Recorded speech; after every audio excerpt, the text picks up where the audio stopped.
आमच्या हक्काच्या जमिनी परत करा, संपादित जमिनींचा लिलाव कराल तर शेतकरी रस्त्यावर उतरेल. आवळी दुमालाचे माजी सरपंच पंढरीनाथ पा जमधडे यांचा सरकारला इशारा.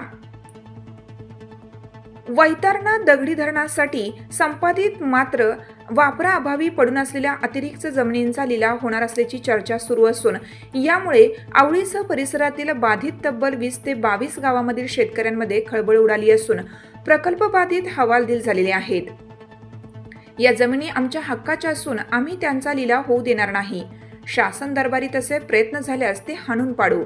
प्रसंगी शेतकरी रस्त्यावर उतरतील असा खणखणीत इशारा आवळी दुमालाचे माजी सरपंच तथा शेतकरी नेते पंढरीनाथ पा जमधडे यांनी दिला आहे.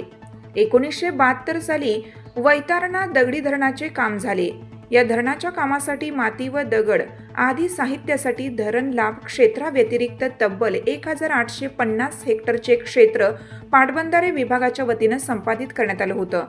सदरचे काम पूर्ण झाल्यानंतर वापराअभावी पडून असलेल्या अतिरिक्त जमिनी या मूळ मालक वा त्यांचे वारसदार यांना परत करावेत असा आदेश असतानाही महसूल विभागाने 50 वर्ष उलटल्यानंतरही अद्यापही या जमिनी मूळ मालकांना परत दिलेल्या नाहीत. या धरणाच्या माध्यमातून विस्थापित झालेल्याचे पुरेसे पुनर्वसनही झालेले नाही. रोजगार देण्याचे आश्वासनही फोल ठरलं आहे. आज या प्रकल्प बाधितांची 4थी पिढी उलटूनही समस्या सुटलेली नाही. प्रकल्प बाधितांचा जगण्याचा प्रश्न तर सरकारने केलाच नाही. याउलट याच दगडी धरणाला लगत मुकणे धरण बांधून प्रकल्प बाधितांच्या संख्येत भर घालणारा अन्याय सरकारने केला आहे. आज या अतिरिक्त जमिनींच्या आधारावर वैतरणा प्रकल्प बाधितांची गावे वाडी वस्त्या वसलेल्या आहेत व अतिरिक्त संपादित जमिनीवरच उदरनिर्वाह सुरू आहे. दरम्यान आदिवासी बांधवांच्या या जमिनीवर धनदांडग्यांचा डोळा असून शासनाची मालकी असलेल्या या जमिनींचा लिलाव करून त्या लाटण्याचे उद्योग भूमाफियांच्या संगनमताने सुरू असून येथील गोरगरीब आदिवासी सामान्य जनतेला देशोधडीला लावण्याचं कारस्थान सुरू असल्याची चर्चा जोरदार सुरू आहे. आमदार साहेबांनी लक्ष घालावं. इगतपुरी तालुका हा 13 धरणांसह विविध प्रकल्पांचा तालुका आहे.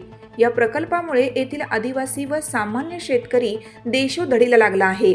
संपादित मात्र विनावापर पडून असलेल्या जमिनींच्या सहाय्याने प्रकल्प बाधित कसाबसा तग धरून आहे. आमदार हिरामण खोसकर यांनी मागील कार्यकाळात या जमिनी परत मिळवून देण्याचं आश्वासन दिलं होतं. त्या आश्वासनांची पूर्तता त्यांनी करावी अशी मागणी शेतकरी नेते पंढरीनाथ पा जमधडे यांनी केली आहे.